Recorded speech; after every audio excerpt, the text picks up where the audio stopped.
वसंत नवरात्रि के 9 दिनों में माँ दुर्गा के 9 स्वरूपों की पूजा का विधान है।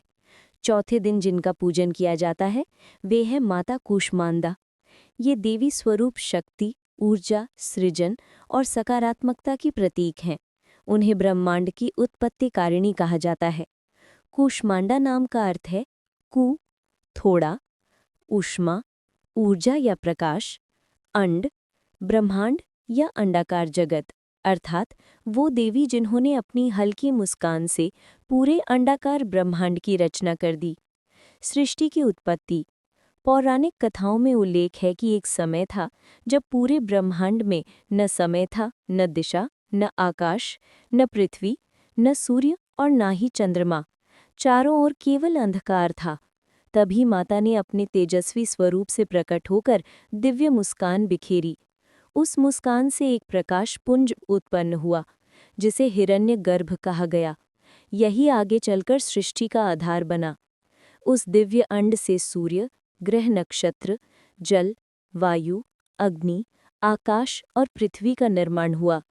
फिर धीरे धीरे जीव जगत की रचना हुई। इसीलिए माता को सृष्टि की जननी कहा जाता है। स्वरूप और विशेषताएं। माता कूष्मांडा का स्वरूप अत्यंत शांत और करुणामयी है, लेकिन साथ ही वे वीरता और शक्ति की भी प्रतीक हैं। वे अष्टभुजा देवी हैं। उनके 8 हाथों में कमल, धनुष, बाण, अमृत कलश, गदा, चक्र, जपमाला और वर मुद्रा सुशोभित रहती हैं। एक हाथ में वे अभय मुद्रा धारण करती हैं, जिससे भक्त निर्भय होता है। उनका वाहन सिंह है, जो साहस और बल का प्रतीक है। उनके मुख पर सदैव दिव्य मुस्कान रहती है, जो जीवन में सकारात्मक ऊर्जा का संचार करती है। सूर्य से संबंध। कहा जाता है कि माता कूष्मांडा के बिना सूर्य का अस्तित्व ही अधूरा है। सूर्य को जो शक्ति, तेज और प्रकाश प्राप्त है, वह माता कूष्मांडा की ही देन है। इसी कारण वे सूर्यमंडल की अधिष्ठात्री देवी कहलाती हैं। मान्यता है कि उनकी कृपा से सूर्य की किरणें जीवनदायिनी बनकर संसार को ऊर्जा देती हैं। देवताओं और असुरों की कथा। कथाओं में आता है कि जब असुरों का आतंक बढ़ गया और देवता असहाय हो गए, तब उन्होंने देवी की शरण ली। माता कूष्मांडा ने उन्हें आशीर्वाद दिया कि जब जब संसार में अधर्म बढ़ेगा, वे विभिन्न रूपों में प्रकट होकर संतुलन स्थापित करेंगी। यही कारण है कि नवरात्रि में उनके 9 रूपों की पूजा की जाती है। पूजन विधि। नवरात्रि के चौथे दिन प्रातःकाल स्नान करके शुद्ध वस्त्र धारण करें और पूजा स्थल पर माता कूष्मांडा की प्रतिमा या चित्र स्थापित करें। उन्हें धूप, दीप, पुष्प, फल और जल अर्पित करें। माता कूष्मांडा को मालपुआ विशेष प्रिय है, इसलिए उन्हें मालपुआ का भोग अर्पित करना शुभ माना जाता है।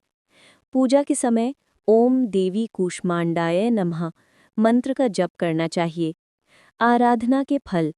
माता कूष्मांडा की उपासना से भक्त को अनेक फल प्राप्त होते हैं। जीवन में सुख, समृद्धि और शांति आती है। रोग और शोक का नाश होता है। निराशा और अंधकार दूर होकर नई ऊर्जा का संचार होता है। आध्यात्मिक साधना करने वालों को विशेष लाभ मिलता है। आत्मबल और इच्छा शक्ति प्रबल होती है। दीर्घायु और उत्तम स्वास्थ्य की प्राप्ति होती है। संदेश और प्रेरणा। माता कूष्मांडा की कथा केवल धार्मिक महत्व ही नहीं रखती, बल्कि जीवन के लिए गहरा संदेश देती है। उनकी मुस्कान से हमें यह शिक्षा मिलती है कि सकारात्मक सोच से असंभव भी संभव हो सकता है। सिंह पर सवारी करना यह दर्शाता है कि साहस और आत्मबल से ही जीवन की कठिनाइयों को जीता जा सकता है। अंधकार से प्रकाश की ओर बढ़ना हमें ये याद दिलाता है कि हर स्थिति में आशा बनाए रखनी चाहिए। निष्कर्ष। माता कूष्मांडा सृष्टि की उत्पत्ति और जीवन की ऊर्जा का आधार है। उनकी आराधना से भक्त को न केवल भौतिक सुख समृद्धि मिलती है, बल्कि आध्यात्मिक उन्नति भी होती है। वे हमें सिखाती हैं कि मुस्कान, सकारात्मकता और आत्मविश्वास से जीवन को सफल और सार्थक बनाया जा सकता है। इस प्रकार नवरात्रि के चौथे दिन माता कूष्मांडा की पूजा का अत्यधिक महत्व है।